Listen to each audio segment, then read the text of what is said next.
নমস্কার বন্ধুরা, welcome to Shampa's kitchen.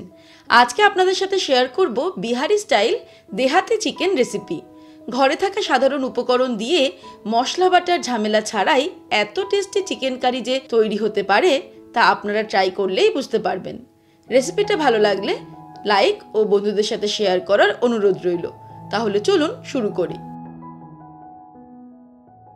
সবার প্রথমে আমি নিয়েছি 750 গ্রাম চিকেন। ভালো করে ধুয়ে জলটাকে ঝরিয়ে নিয়েছি। এবারে চিকেনের মধ্যে দিয়ে দেব হাফ টিস্পুন হলুদ গুঁড়ো আর দিয়ে দেব হাফ টিস্পুন লঙ্কার গুঁড়ো। হলুদ গুঁড়ো আর লঙ্কার গুঁড়োটাকে ভালো করে চিকেনের মধ্যে মাখিয়ে নিয়ে চলে যাব পরের স্টেপে। এবারে কড়াই গরম করে তার মধ্যে নিয়ে নেব 1/3 কাপ সর্ষের তেল। এই রান্নাটা কিন্তু সর্ষের তেলেই খুব ভালো টেস্ট হবে, তাই চেষ্টা করবেন সর্ষের তেলেই রান্নাটা করার। তেলটা ভালো মতো গরম হয়ে গেলে ফ্লেমটাকে মিডিয়াম টু লোতে করে এর মধ্যে হলুদ আর লঙ্কার গুঁড়ো মাখিয়ে রাখা চিকেনগুলোকে ফ্রাই করে নেব। চিকেন ভাজার সময় কিন্তু আমি নুন ব্যবহার করলাম না, বা হলুদ আর লঙ্কার গুঁড়োর সঙ্গেও নুনটা দিইনি, কারণ নুন দিলে চিকেন থেকে অনেকটা জল বেরোতো, সেই কারণে নুনটাকে অ্যাভয়েড করেছি। চিকেনগুলোকে নাড়তে নাড়তে 2-3 মিনিট ফ্রাই করে নিলাম। খুব বেশি সময় ফ্রাই করার দরকার নেই। এবারে চিকেনগুলোকে তুলে নেব। চিকেনগুলো ভেজে নেওয়ার পর এবারে ওই তেলেই আমি ফোড়ন দিয়ে দেব 2-3টে শুকনো লঙ্কা, 2টো তেজপাতা দিয়ে দিলাম, কিছুটা পরিমাণে গোটা গরম মশলা দেব, যার মধ্যে নিয়েছি দালচিনি, ছোট এলাচ 3-4টে, লবঙ্গ, গোলমরিচ। আপনারা চাইলে এর সঙ্গে স্টার অ্যানিস বা বড় এলাচও অ্যাড করতে পারেন। আর দিয়ে দিচ্ছি হাফ টিস্পুন গোটা জিরে। ফোড়নটাকে ফ্রাই করে নেব প্রায় 20 থেকে 30 সেকেন্ড। ফোড়নের সুগন্ধ বেরোনো হতে শুরু হলে এর মধ্যে দিয়ে দেব কুচানো পেঁয়াজ। 750 মাংসের জন্য আমি এখানে 3টে বড় সাইজের পেঁয়াজ কুচিয়ে নিয়েছি, সেটা দিয়ে দিলাম। মিডিয়াম টু লো ফ্লেমেই পেঁয়াজগুলোকে ভেজে নেব 2 মিনিট।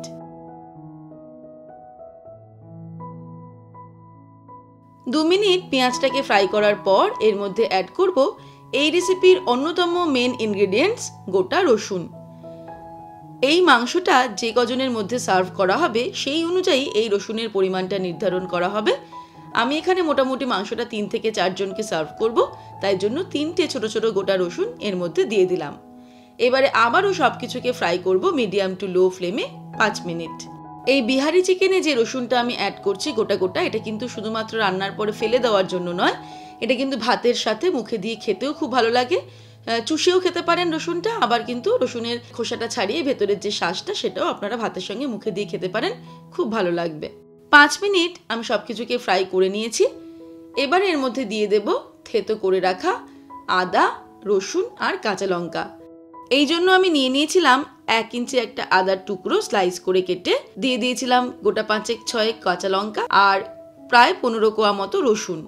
এই রান্নার আরও একটা বিশেষত্ব কিন্তু এইটাই যে এই রান্নাতে কোনো বাটা মশলা ব্যবহার করা হয় না, তাই জন্য আমি আদা, রসুন আর কাঁচা লঙ্কাটাকে থেতো করে এর মধ্যে দিয়ে দিলাম। এগুলো দেওয়ার পরে আরও 3 মিনিট মিডিয়াম টু লো ফ্লেমে ফ্রাই করে নেব নাড়তে নাড়তে। 3 মিনিট হয়ে গেছে। এবার এর মধ্যে কিছু গুঁড়ো মশলা অ্যাড করব। প্রথমেই দিয়ে দিচ্ছি হলুদ গুঁড়ো হাফ টিস্পুন, লঙ্কার গুঁড়ো দিয়ে দিচ্ছি 1 টিস্পুন, ঝালটা নিজেদের স্বাদ অনুসারে অ্যাড করতে হবে। দিয়ে দেব ধনের গুঁড়ো 2 টিস্পুন, জিরের গুঁড়ো দিয়ে দিচ্ছি 1 teaspoon, Kashmiri red chilli powder দিয়ে দেবো কালারের জন্য 1 টিস্পুন। তারপরে অল্প জল অ্যাড করে মশলাটাকে ভালো করে কষিয়ে নিতে হবে। এই সময় দিয়ে দিচ্ছি 1 টিস্পুন নুন। আপনারা নিজেদের স্বাদ অনুসারে নুনটাকে অ্যাড করবেন। এবারে প্রায় 5 থেকে 7 মিনিট মশলাটাকে ভালো করে কষিয়ে নেব মিডিয়াম টু লো ফ্লেমে, যাতে মশলা থেকে তেল বের হয়ে যায়। মশলা থেকে তেল ছেড়ে দিয়েছে, মশলা কিন্তু ভালো মতো কষানো কমপ্লিট। এই রান্নাতে আলাদা করে কোনো টমেটো বা টক দই ব্যবহার করার কোনো দরকার নেই, এটাই এই রান্নার বিশেষত্ব। এবারে আমরা মশলা কষিয়ে নেওয়ার পর এর মধ্যে ফ্রাই করে রাখা চিকেনগুলো অ্যাড করে দেব। চিকেনগুলো দেওয়ার পরে ফ্লেমটাকে এবারে হাই করে দেব। তারপর নাড়তে নাড়তে আরও 5 মিনিট মশলার সঙ্গে চিকেনটাকেও কষিয়ে নিতে হবে। যত ভালো কষানো হবে টেস্ট কিন্তু ততই ভালো হবে।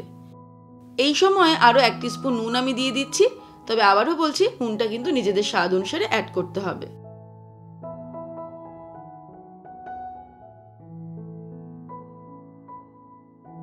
এই দেখুন চিকেনটা ভালো মতো কষিয়ে নিয়েছি 5 মিনিট ধরে নাড়তে নাড়তে।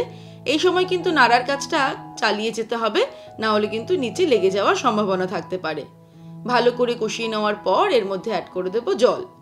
যে পরিমাণ গ্রেভি আমাদের প্রয়োজন সেই পরিমাণ জল অ্যাড করব, কারণ আমরা যদি এটা ভাতের সঙ্গে সার্ভ করি তাহলে গ্রেভিটা একটু বেশি লাগবে, বা বেশি জনকে সার্ভ করি তাহলেও গ্রেভিটা একটু বেশি লাগবে।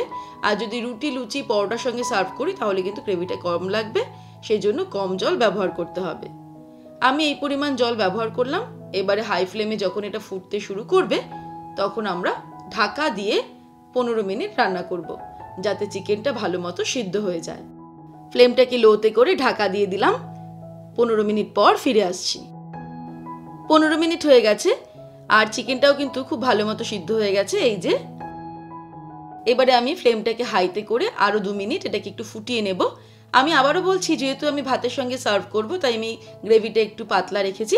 যদি আপনারা রুটি, লুচি, পরোটার সঙ্গে সার্ভ করেন তার জন্য কিন্তু আরেকটু গ্রেভিটাকে ঘন করে নিতে পারেন, আর একটু ফুটিয়ে নিতে পারেন। ব্যাস, 2 মিনিট ফুটানো হয়ে গেল। এবার আমি ওভেনটাকে অফ করে দেব। ব্যাস, তৈরি হয়ে গেল বিহারি স্টাইল দেহাতি চিকেন রেসিপি। আপনারা দেখলেন এই চিকেন কারি বানানো খুবই সহজ আর স্বাদটাও অপূর্ব হয়। যারা চিকেন খেতে পছন্দ করেন তাদের জন্য আমি বলবো মাস্ট ট্রাই চিকেন রেসিপি। রেসিপিটা ভালো লাগলে লাইক ও বন্ধুদের সাথে শেয়ার করার অনুরোধ রইল। আর আমার শেয়ার করা এমনই নতুন সহজ রেসিপির আপডেট প্রতিদিন পেতে আজই শম্পাস কিচেন চ্যানেলটা সাবস্ক্রাইব করে নিন আর বেল আইকনটা প্রেস করতে ভুলবেন না। সুস্থ থাকবেন, ভালো থাকবেন। আমি আবার হাজির হব নতুন নতুন রেসিপির সঙ্গে। নমস্কার।